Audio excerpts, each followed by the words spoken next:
Indo-European empires in the ancient Near East, the Matani, the Hittites, and the Cassites.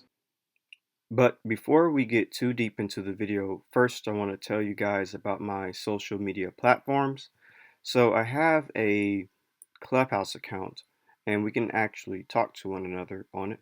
I also host Clubhouse rooms every now and then where I might talk about history and genetics of the Middle East and Africa. I have a Twitter page, a Facebook account, and a Facebook page, as well as a Instagram, all titled The Hebrew of Israel. And what I typically do on these platforms is post upcoming videos as well as slides for my presentations.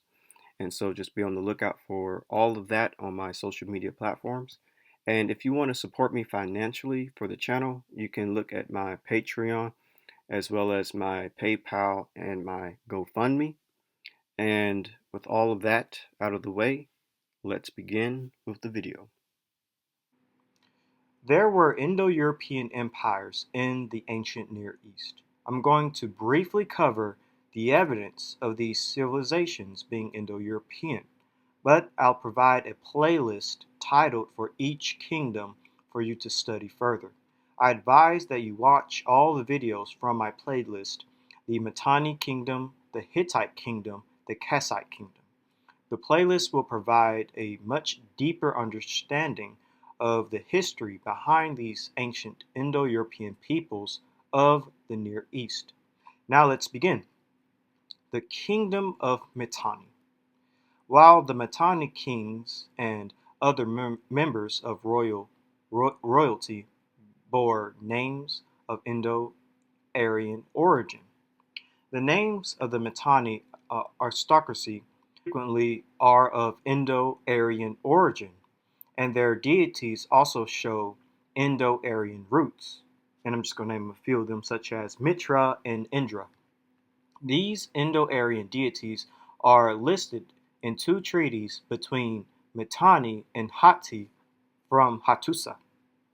Some theonyms, proper names, and other terminology of the Mitanni are considered to form of part an Indo-Aryan substrate, suggesting that an Indo-Aryan elite imposed itself over the Hurrian population in the course of the Indo-Aryan expansion. In a treaty between the Hittites and the Mitanni, between Sublamia and Shaktipuza in 1380 BC, the deities Mitra and Indra and various others are invoked. And you can see the source is from Kingdom of Matani, the Encyclopedia of Empire, and it says the Matani themselves bore Indo-Aryan names. This is from Britannia, and it says Matani, Indo-Iranian Empire centered in northern Mesopotamia that flourished from about 1500 to about 1360 BC.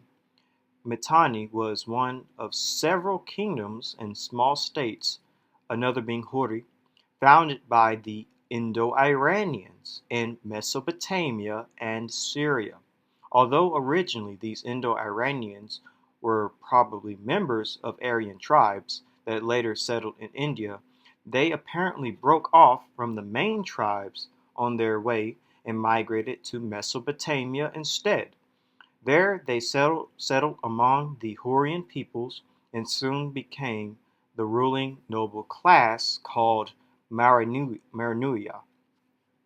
And this is a paper called About the Matani Aryan Gods, and it says a number of Indo-Aryan sounding words have been identified in the cuneiform documents of the Matani Kingdom, which was from 1500 through 1200 BCE.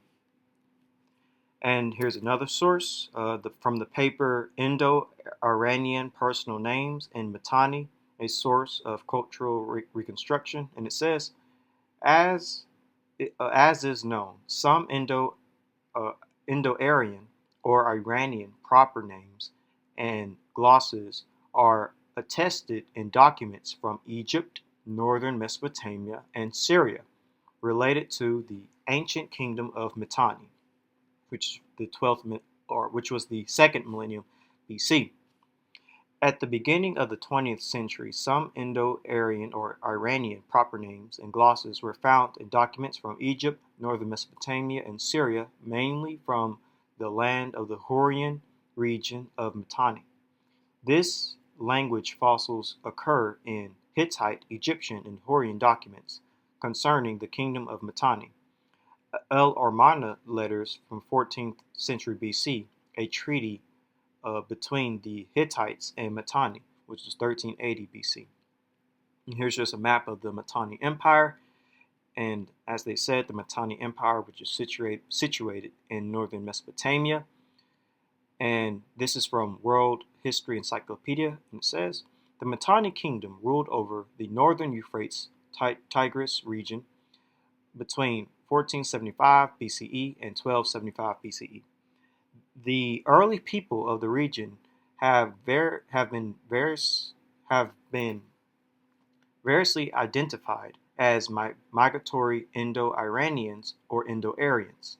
Scholars have attempted to identify them with one or another group based on their deities' names invoked in the treaty with the Hittites, but both Indo-Aryans and Indo-Iranians, once part of the same migratory band from Central Asia, ventured gods such as Indra, Mithra, and Varuna, among others. This is a map illustrating the changing fortitudes of the Matani Empire, an Indo-Iranian society from northern Mesopotamia, with its heartland in the Khyber River region, that at its height in 1500 BCE extended from the Zagros Mountains in the east through Syria to the Levantine coast of the Mediterranean Sea. So the Matani Empire and people, specifically the ruling class and warriors, were Indo-Iranian or Indo-Aryan people.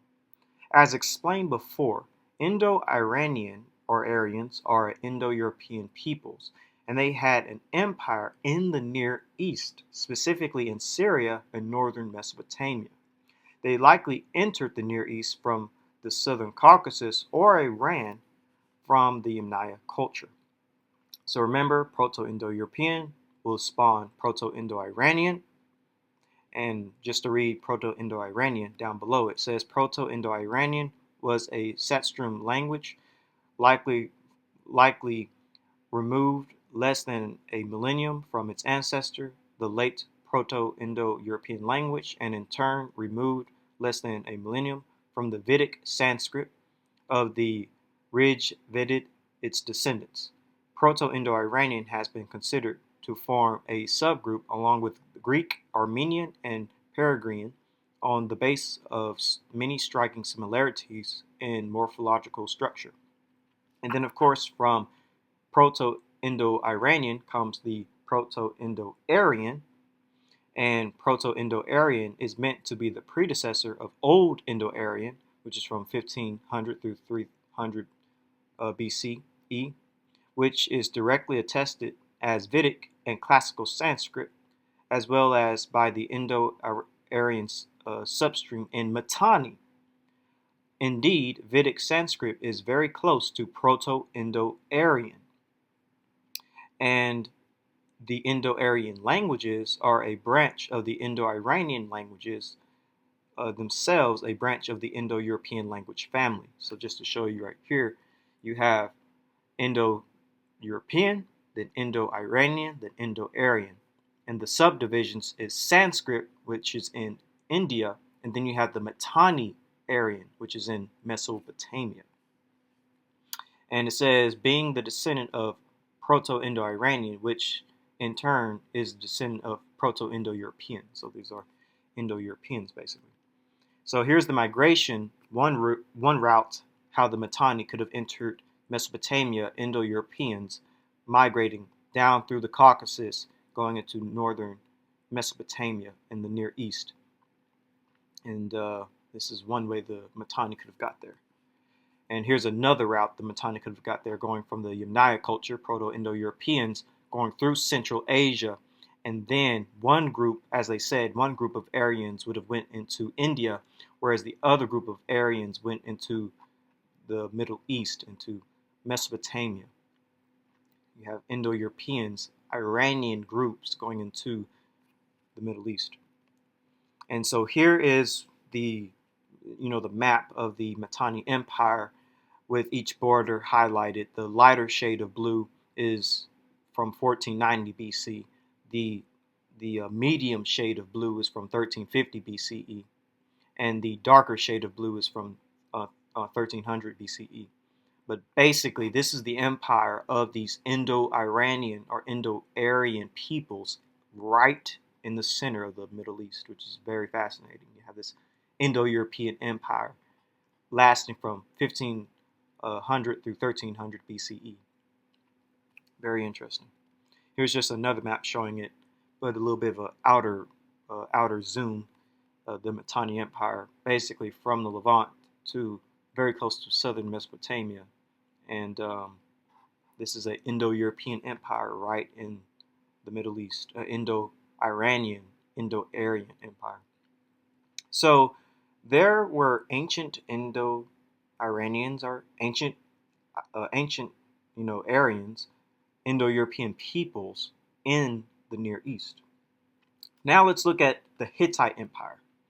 Between the 15th and 13th centuries BC, the Empire of Hattusa, conventionally called the Hittite Empire, came into conflict with the New Kingdom of Egypt, the Middle Assyrian Empire, and the Empire of Mitanni for control of the Near East.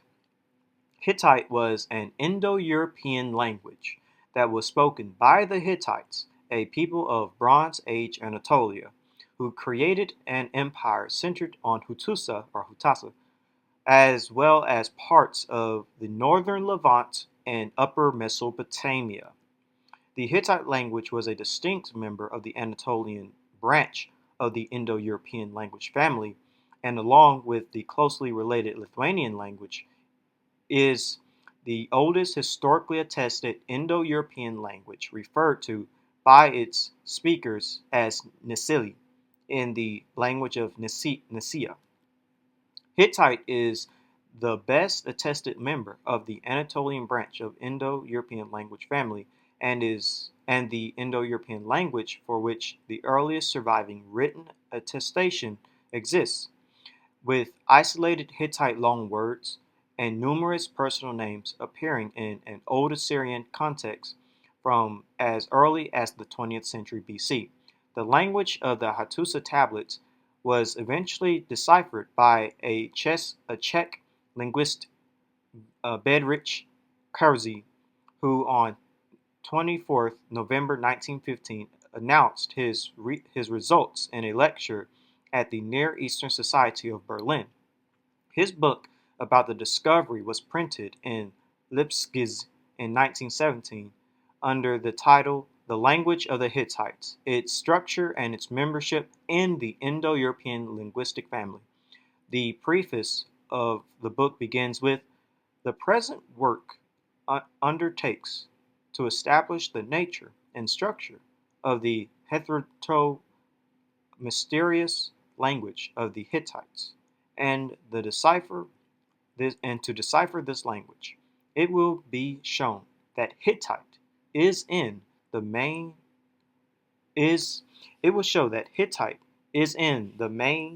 an Indo-European language." And so this is from Britannia. Hittite, member of an ancient Indo-European people who appeared in Anatolia at the beginning of the second millennium BCE. By 1340 BCE, they had become one of the dominant powers in the Middle East. So the Hittites were a dominant power in the Middle East, the Indo-European people. The Hittite language, most important of the extinct Indo-European languages of ancient Anatolia. So this is the Hittites from Bergen timeline of art history. And it says, this is from the Metropolitan Museum of Arts, the Hittites who spoke an Indo-European language, a family of languages that includes English, dominated much of Anatolia and neighboring regions between about 1650 and 1200 BC. It has been suggested that groups speaking languages related to Hittite first entered Anatolia at the end of the 3rd millennium BC, but the Hittites first arose to prominence around 1750 BC. So, the Hittites are an ancient Indo-European people that had an empire in the Near East, specifically Anatolia and parts of Syria and northern Mesopotamia. The Hittites could have came to Anatolia from the Yamnaya culture, or they could have came from the southern Caucasus, basically one of the homelands of Proto-Indo-Europeans, which was, those regions. It's highly likely they came from the southern Caucasus to me, but the Hittite language is actually one of the oldest Indo-European languages. This is from Chansho, excuse me for my mispronunciation of his name, Wong, in his 2018 study, The Genetic Prehistory of the Greater Caucasus. And it says, the insight that the Caucasus Mountains served not only as a corridor for the spread of Caucasus hunter-gatherer / Iranian Neolithic or Neolithic Iranian ancestry, but also for later gene flow from the Caucasus from the south also has a bearing on the postulated homelands of Proto-Indo-European languages and documented gene flows that could have carried a consecutive spread of both across West Eurasia, perceiving the Caucasus as an occasional bridge rather than a strict border during the Neolithic and Bronze Age opens up the possibility of a homeland of Proto-Indo-Europeans south of the Caucasus, which itself provides a parsimonious explanation for an early branching off of Anatolian languages.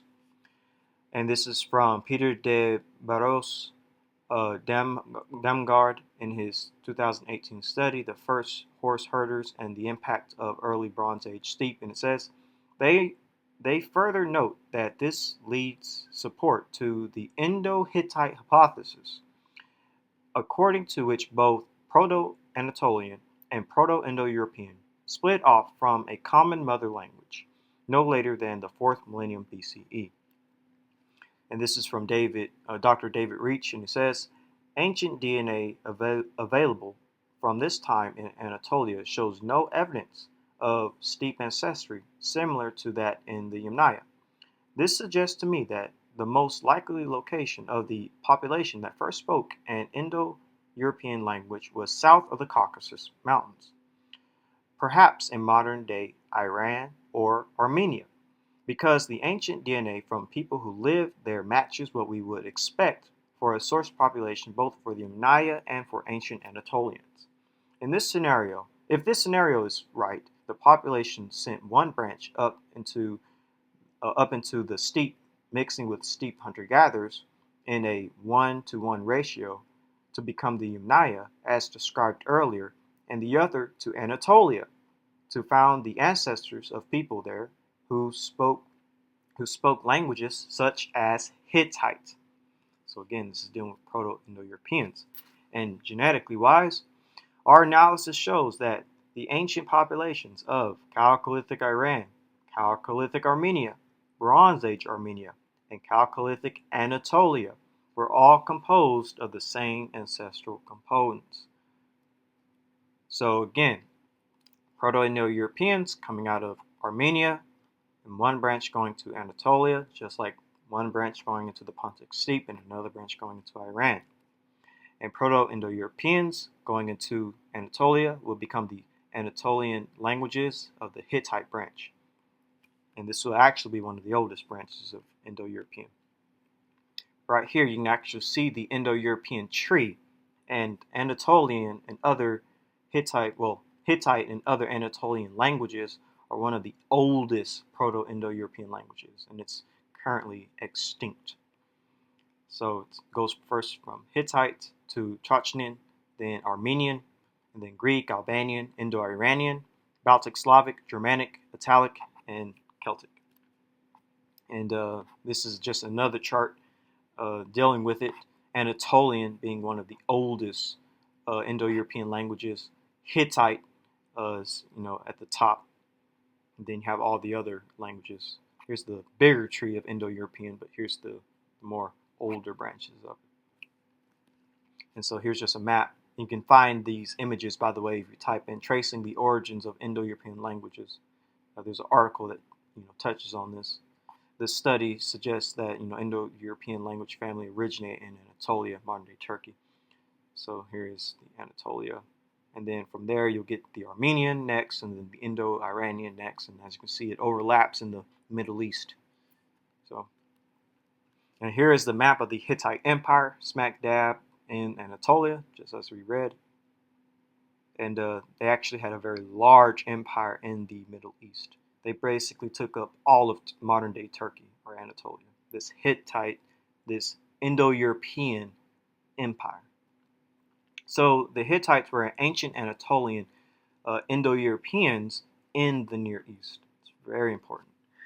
Now let's get into the Cassites. So the Cassites were people of the ancient Near East who controlled Babylon after the fall of the Old Babylonian Empire from 1595 BC and until 1155 BC. They gained control of Babylonia after the Hittite sack of the city in 1595 BC and established a dynasty based first in Babylon and later in Dur-Khazrilu. The Cassites were members of a small military autocracy, but were efficient rulers and locally popular. And their 500-year reign laid an essentially groundwork for the development of subsequent Babylonian culture. The chariot and the horse, which the Cassites worshiped, first came into use in Babylonia at this time. The Cassite language has not been classified. What is known is that their language was not related to either the Indo-European language group nor the Semitic or other Afro-Asiatic languages, and is most likely to have been a language isolate, although some linguists have proposed a link to the Hurrian language of Asia Minor. According to some data, the Cassites were a Hurrian tribe. However, the arrival of the Cassites has been connected to the contemporary migrations of Indo-European peoples. Several Cassite leaders and deities bore Indo-European names, and it is possible that they were dominated by an Indo-European elite similar to the Mitanni, who were ruled over by Hurrian-speaking Hurrians of Asia Minor. So this source is from Who Are the Greeks, and it says, among the names of Cassite kings are some which appear to contain Indo-European elements, as though they belong to families which had once used Indo-European speech, but had lost it as their language official. Through assimilation to the people of Cassite speech, whose movements they were now directing. Some Cassite deities, too, seem to have Indo-European names. And this is from the new Encyclopedia Britannica, and it says that there was a migration of Indo-European speakers, possibly in waves, which can be dated to the 2nd millennium BC, is clear from archaeology and epigraphic evidence in Western Asia. Mesopotamia witnessed the arrival in about 1760 BC of the Cascites, who introduced the horse and the chariot and bore such obviously Indo-European names as, I'm just going to name some of them, like Indra and Mitra and Sanskrit. So they have like a really Iranian or Aryan type of feel to them, the Cassites. This is from the peoples of the highland Vanquish cultures of the Luristan, Matani, and Urartu, and it says, during the 2nd millennium, the long process began by which Indo-European peoples from the northern steppes began the Caucasus establishment themselves about West Eurasia, Aryan, and northern India. Their earliest pressure perhaps drove some of the native peoples of the mountains to migrate or infiltrate and sometimes come as invaders into Mesopotamia and northern Syria, even in the third millennium. The Indo-Europeans then drove their way through these people, drawing many of them in their trains as subjects or allies, and appeared themselves early in the second millennium as invaders and conquerors in the Near East. For the first half of the millennium, the highland invaders were under Indo-European leadership, dominated the older peoples of the plains, most of whom were Semites. So Indo-European migration, basically, of the Near East, pushing Semites further south.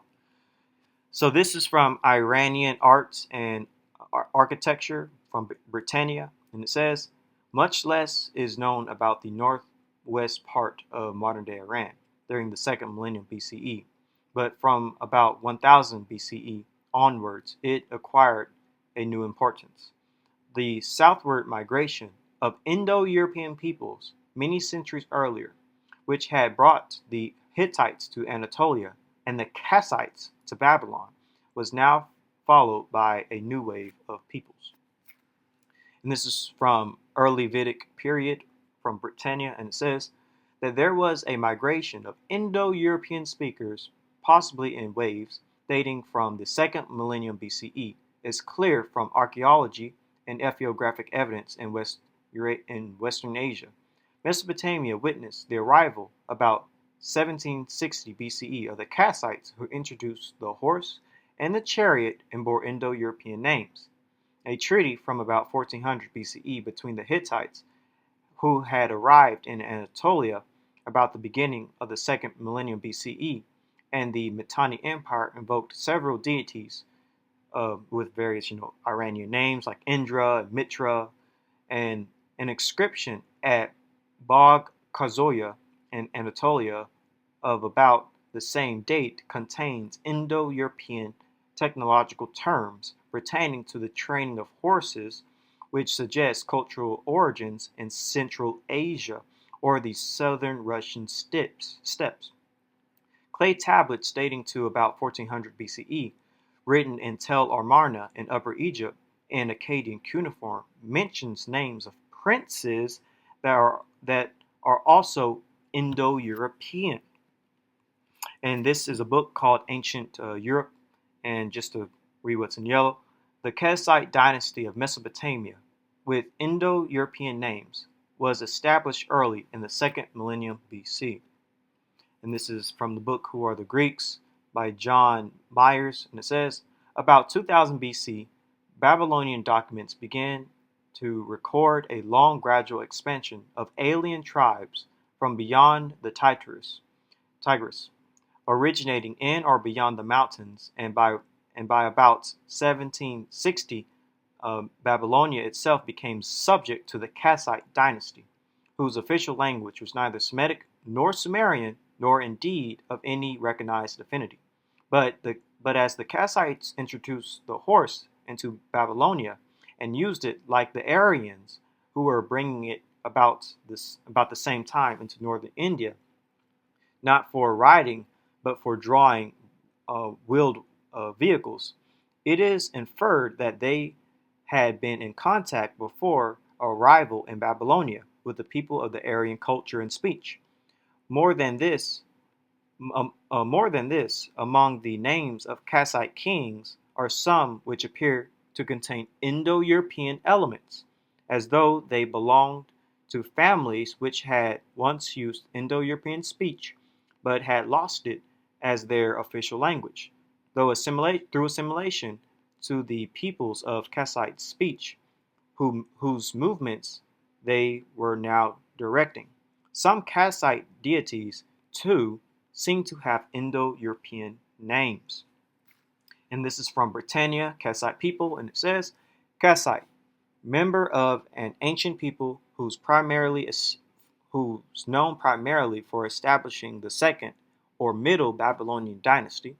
They were believed, perhaps wrongly, to have originated in the Zagros Mountains of Iran.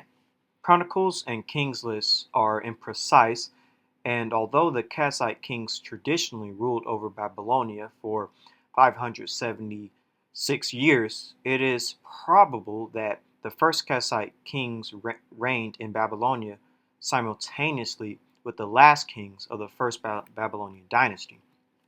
This is from World History Encyclopedia, titled Cassite, and it says, "It is thought that the Cascites originated as tribal groups in the Zagros Mountains to the northeast of Babylonia. Their leaders came to power in Babylon following the collapse of the ruling dynasty of the Old Babylonian period in 1595 BC. The Cassites retained power for about 400 years until 1155 BC.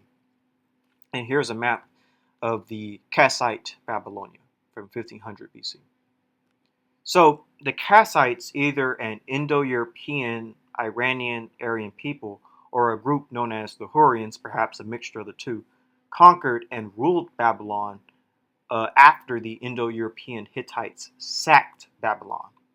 It is very interesting to see that these Cassites, perhaps descendants of Iranian Indo-Europeans or ancient Iranians, journeyed with them, were able to not only conquer the Semitic civilization of Babylon, but also rule it for about 400 or 500 years, nearly half a millennium. The Casside Dynasty would have been one of the oldest ruling dynasties of the ancient Near East, and it wasn't even Semitic in origin. This leads to my next point. There were Indo-Europeans, specifically ancient Iranians, ruling much of the northern part of the Near East. The empires of Hatti, the Hittites, the Matani, and the Cascites were ethnically Indo-European, or basically non-Semitic, and they ruled large territories of land and held their land for centuries. Here's the good map just illustrating the Hittite Empire, the Matani Empire, and the Cassite Babylonian Empire. All of this in the ancient Near East in Mesopotamia, but these are all non-Semitic empires. These are Indo-European empires. These are Iranian empires. That's very fascinating. And they ruled it for centuries, very large swaths of land. Here's just another map to illustrate it. You have the large Hittite Empire taking up nearly all of Anatolia. Then you have the Cassite Empire taking up much of Mesopotamia. And then you have Assyria, but it's surrounded by all these Indo-Europeans. Here's just another map with the Hittites or Hatti, the Matani, and the Cassite Babylonia, all Indo-European empires in the Middle East, the ancient Middle East. And here's just another map illustrating it. That Semites were not the only people in the ancient Middle East, that you had other groups, you had Europeans here. The ancient Near East was not just the home of Shem or Semites and Semitic civilizations. There were definitely Indo-Europeans in the Near East, specifically ancient Iranian. And even with the Hittites, although they're Anatolian, still genetically they're all similar peoples.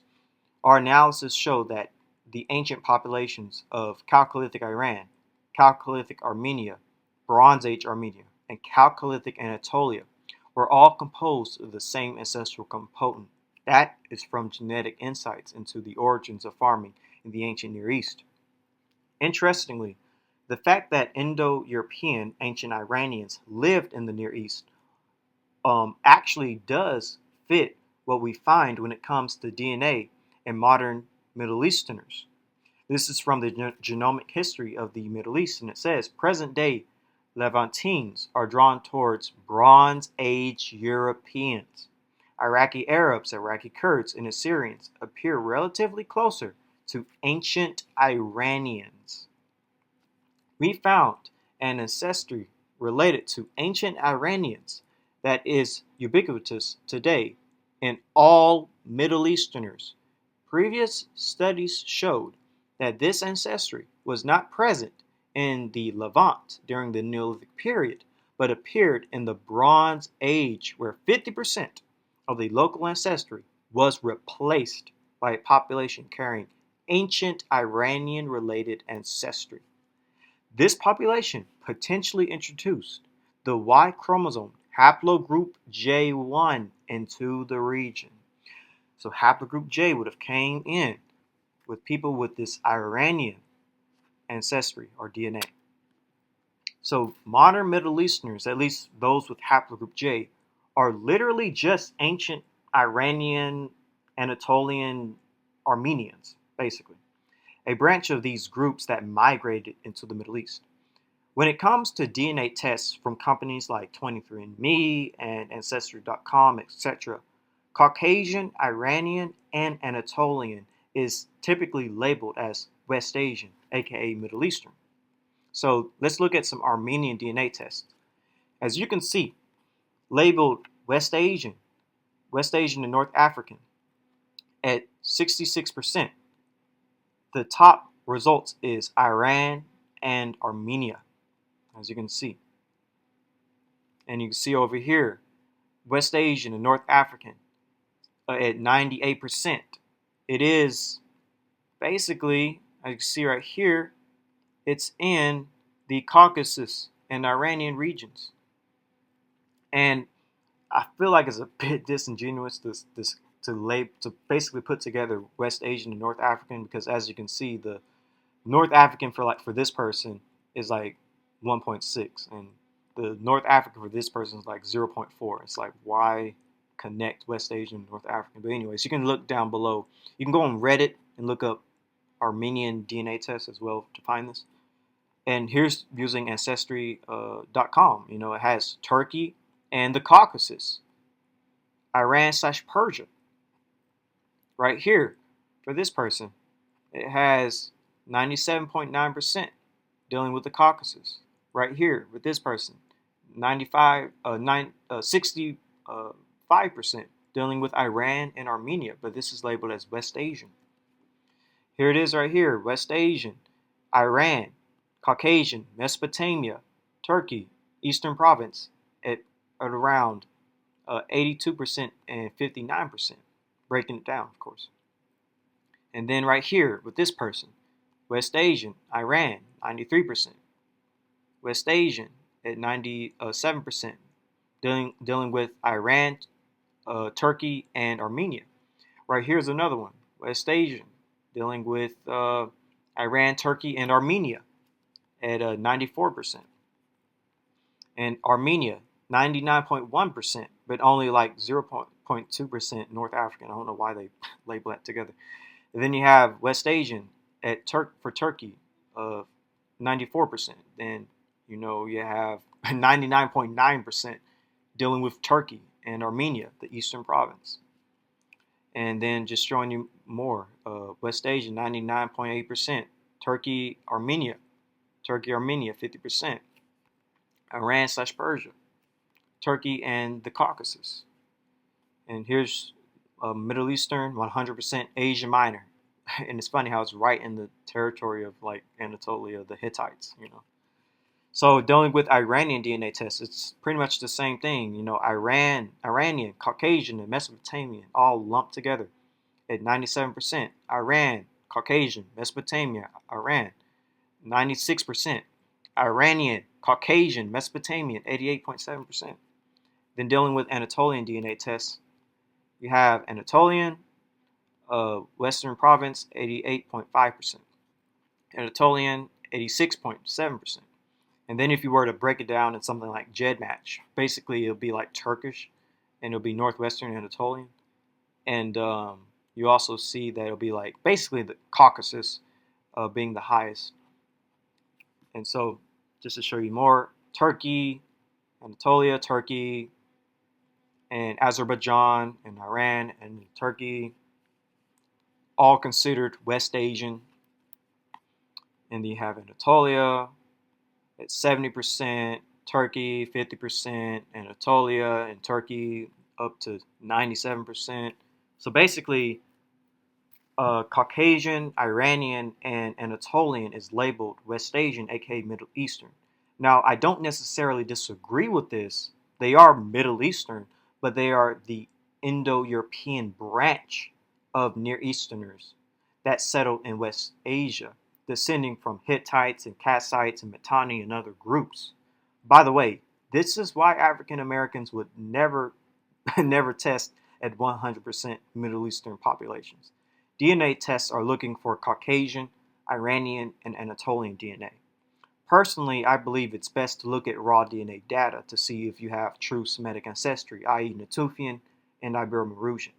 Ancient populations like Semites came from those peoples, not ancient, populations being Indo-Europeans, which comes from Anatolia, the Caucasus, and Iran. I find it a bit strange and interesting and ironic that Caucasian, Iran, and Anatolia, the place where Indo-Europeans probably came from, is considered the Middle Eastern DNA.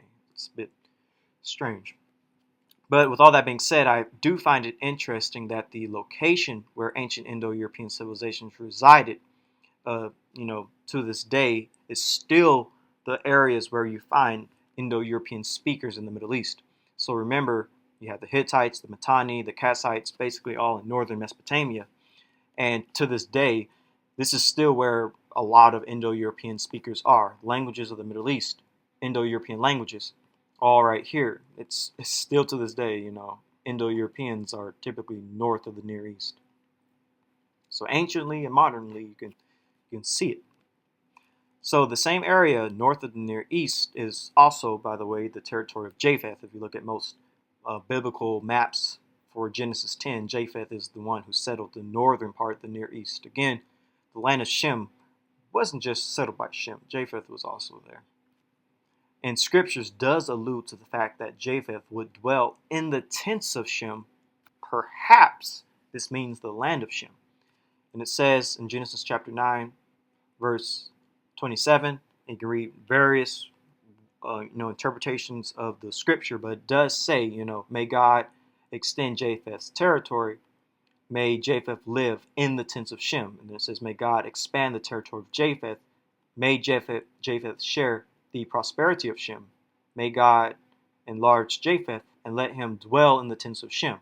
May God expand the territory of Japheth. May he dwell in the tents of Shem. So it does allude to the fact of Japheth expanding or migrating, possibly going into the land, the tents of Shem. All of this does confirm is that there was two types of people that lived in the ancient Near East. Genetically speaking, we can see this.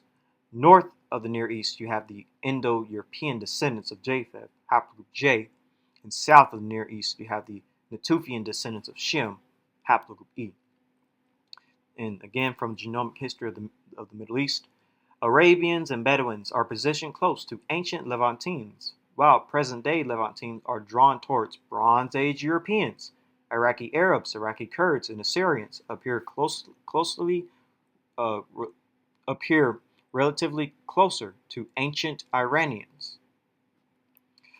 When we substitute the Levant's Neolithic with Natufians as source of ancestry in the Middle East, we found that Arabians could be successfully modeled, whereas none of the present-day Levantines can be modeled as such.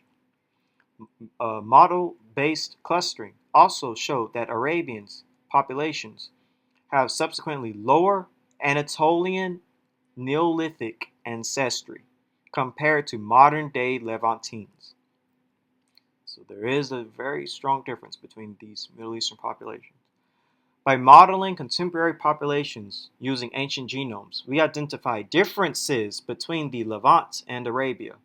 The Levant today has higher European/Anatolian related ancestry, while Arabia has higher African and Natufian-like ancestries.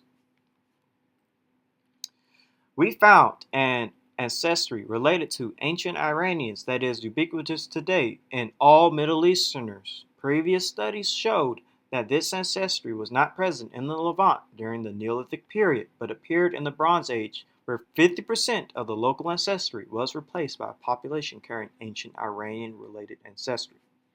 This population potentially introduced the Y chromosome haplogroup J1 into the region. The haplogroup common in Natufians is E1B1B. Is also frequent in our data set with most lineages. And this is from How Eurasia Was Born, and it says, certain distribution patterns suggest that this eastward expansion of the Indo-European family occurred through northern Mesopotamia, south of the Armenian highlands, for long populated by speakers of Chaldean languages, and ancient Indo-European languages, presumably populating northern Mesopotamia. Before the Akkadian conquest, lineages suggesting migrations to have occurred from Anatolia to northern Mesopotamia include subclades of J2A-M47, J2B-Y22075, J2B-Z43946, and J1-FGC6064, suggesting an Indo-European population in eastern Syria and northern Mesopotamia before the Semitic expansion. Very interesting. J markers being associated with ancient Indo-Europeans in the Middle East. And of course, it says the most plausible candidates for Semitic remigration to the Fertile Crescent with TMRCAs fitting the arrival of the Akkadians and other early Semitic peoples are certain subclades of both E-V22 and E-V12 with relatively early TMRCAs present in the Middle East could be candidates for such a remigration, such as E-FGC14382 and E-V 3662. We estimate that Semitic had an early Bronze Age origin in the Levant, followed by an expansion of Akkadian into Mesopotamia. E most definitely fits the early Semites and Akkadians. E-M34 is the main Middle Eastern variety of E1B1B and is thought to have arrived with the Proto-Semitic people in the late Copper to early Bronze Age. So basically, haplogroup E is Afro-Asiatic Shem and haplogroup J is Indo-European Japheth. Now, what's interesting about ancient Iranians being in the Middle East, obviously, this makes sense according to DNA of modern Middle Easterners, specifically with the J marker. But this also can fit phenotypically. But that's where we'll end when it comes to Indo-European empires in the ancient Near East. If you enjoyed the video, please leave a like. Don't forget to subscribe, click the bell, and share the video. And leave a comment for any questions you might have.